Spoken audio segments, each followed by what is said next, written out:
Hello and welcome to part 2 of how to become a cam model. For those of you who don't know me, my name is Faith Ray. Although for those of you who know me through my camming, you will know me as Amber. Why I'm still using two names, I'm not entirely sure. I think at this point it's just a force of habit. But anyhow, today I'm going to be focusing on how to get set up for camming.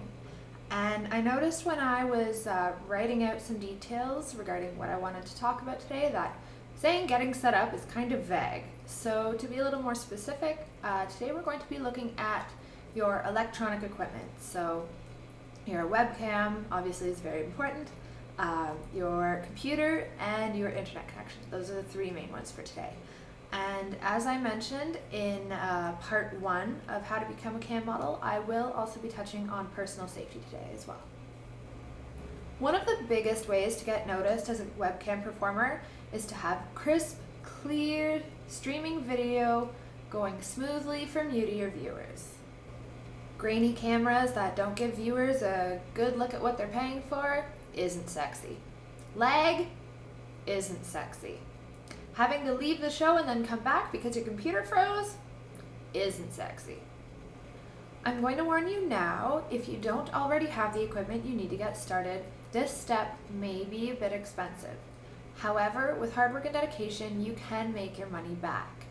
And as a side note, I'm not going to get too much into this today, but I just wanted to let you know that you should keep all of your receipts for anything you spend money on that you're buying for the sake of camming. Keep your receipts, they will be important for taxes, but that's something I'm going to cover another day. So just tuck them in an envelope and we'll worry about that later. Now the first piece of equipment that we're going to be looking at today is the computer. When I first started camming, I had a crap computer. And most cam sites allow the models to be rated by their viewers. You want to know what my very first rating was? 1 star. You want to know what he said along with that rating? Very bad. I'll admit that part of the issue might have been the camera as well, but primarily at the time it was my computer. It was lagging, it was freezing, my audio was cutting in and out, it was a wreck. I don't blame him for being unhappy. The quality of what I was providing was really poor, and lucky for him, he didn't stick around too long. So get a good computer. Buy one, build one, get someone to take two and mash them together to make a Franken computer. When I upgraded my computer from my old crappy one, I bought mine at Canada Computers, and it was approximately $500. Now it's definitely not top of the line or anything, but trust me, it gets the job done. Now, I'm not a hardcore computer geek, so I can't give you too much information on this, but mainly what you want to look for is speed and efficiency. I find that lower end gaming computers are good for this because they're made to be fast, and they tend not to have a lot of the extras that normal home office computers have, which can sometimes slow the system down. Now, this is a bit backwards because we're still on computers and I'm mentioning webcams now, but one thing to look at as well is if you have or are buying a new webcam, they will often list specific requirements that your computer needs to have in order for the webcam to run smoothly. So this is actually really good if you're getting both pieces of equipment at the same time. You can look at the specs on the webcam and see what the computer needs in order for the webcam to work as well as possible. So that might give you a bit more insight into what kind of computer you want to get. And now we'll talk about cameras. When I first started camming, my camera was almost as crappy as my computer. Luckily, it died on me, and that forced me to go buy a new one. So I'm currently running the Microsoft Webcam, and it can record in various qualities. I always have it on the highest setting so that everything is HD, and it's really easy to work with. It has like a little rubber grip thing on it. I don't know how else to explain it.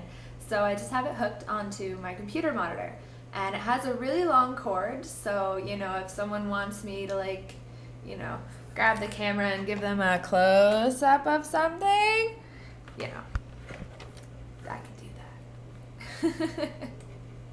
It's also handy because if someone wants me to like play on my futon, since it's kind of across the room, I can bring them a little closer by hooking the webcam onto the back of my computer chair. And for crotch shots, I can clip it onto the front of my computer chair. Now there are fancier options out there that include remote controls for zooming in and out and making the camera move up and down and side to side and what have you.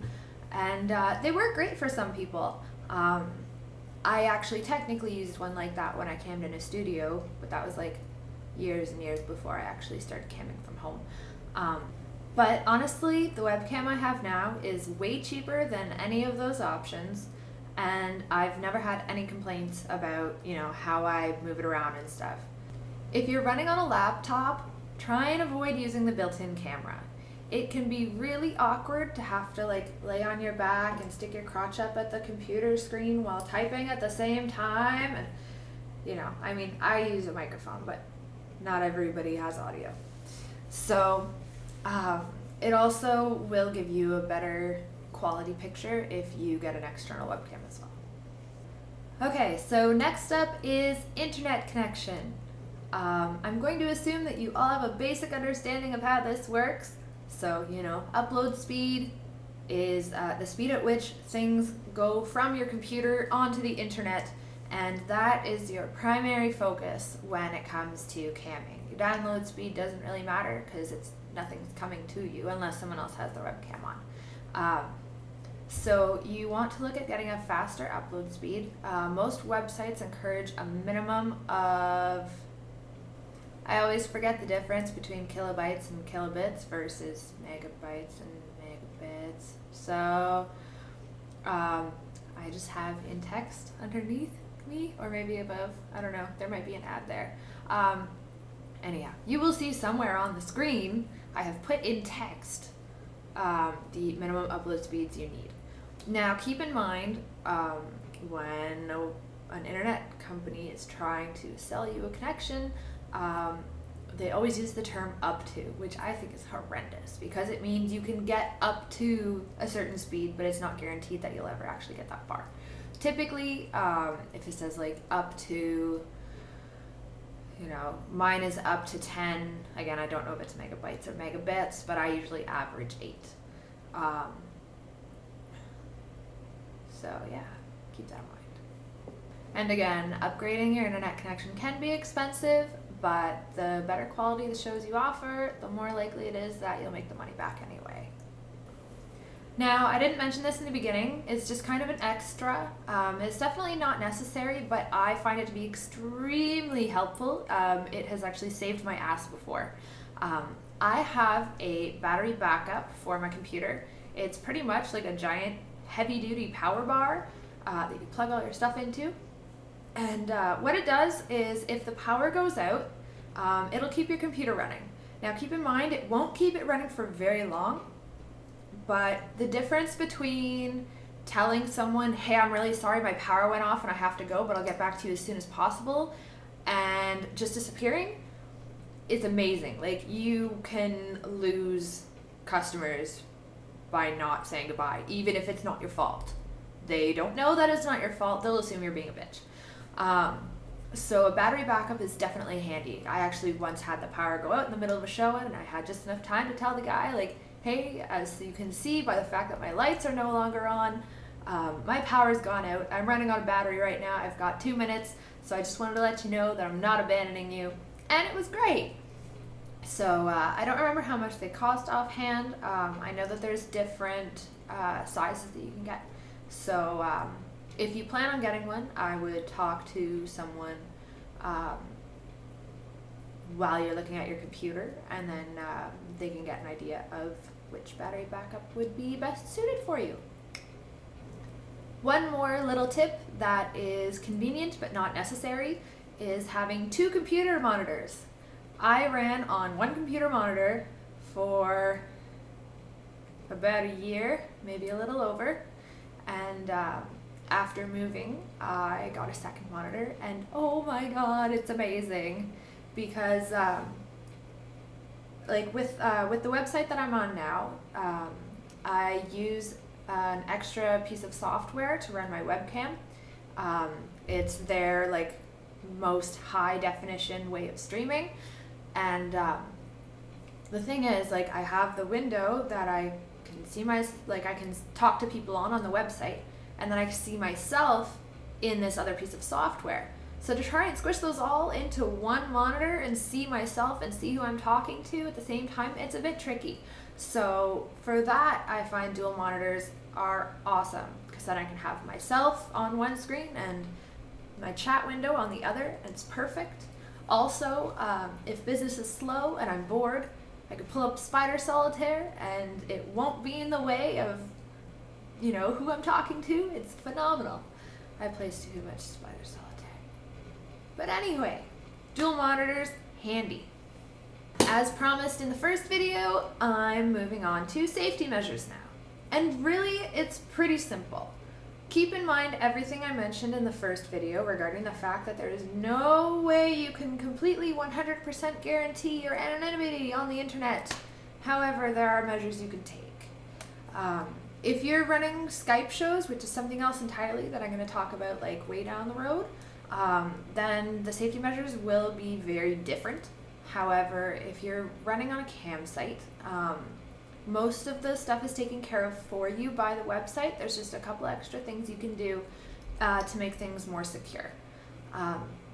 First and foremost is blocking locations.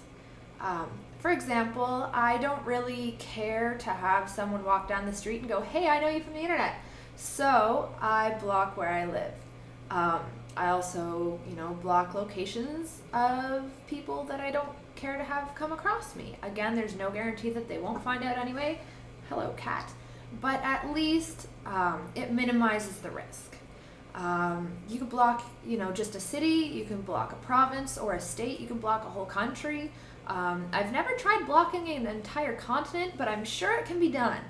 So it would be probably in your profile settings. I know each website organizes things a little differently, but it is an option, and it should be an option no matter which website you're on.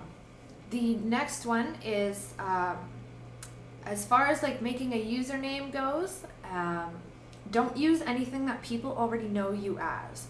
So if your email address has been, Sunshine Daisy, I don't know why I thought of that one, but anyway, if that's your email address, don't use it as your username.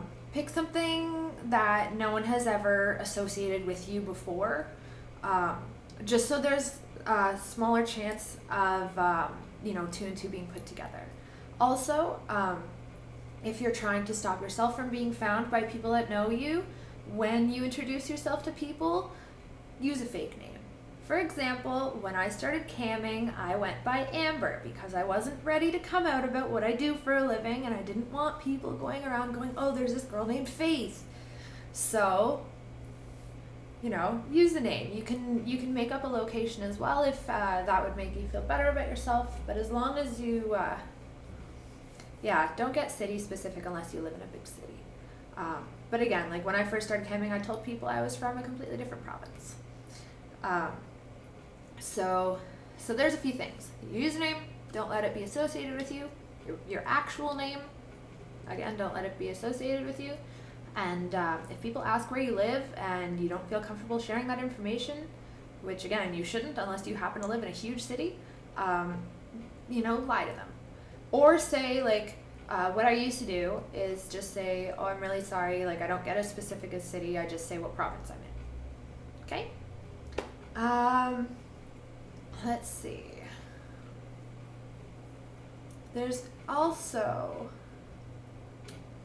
yes. This one, as far as I can recall, it's only specific to one of the sites that I'm on, but I think it might be an option for other websites. Some sites will ask for permission to use your content to promote the site. So those banner ads, it'll be click here to watch sexy girls do this and that. They might use your picture on that ad. So typically there will be a spot, where you can click yes or no to that. If you don't want yourself to, get out there too much and get discovered as far as, family and friends go, don't let the website advertise for you. On the downside, it might bring in less business because you'll mainly get guys that are already on the site rather than bringing new guys in from elsewhere. However, at least it helps keep you a little more on the down low. I'm very sorry that last part there was extremely rambly. So I think that pretty much wraps it up for today. I'm sorry, I'm a bit of a space cadet today, so yeah, it happens. Also, for all of you who are looking forward to seeing me in a bikini top, it's cold. So, next up, we will be talking about other stuff. Jesus Christ, I need a nap.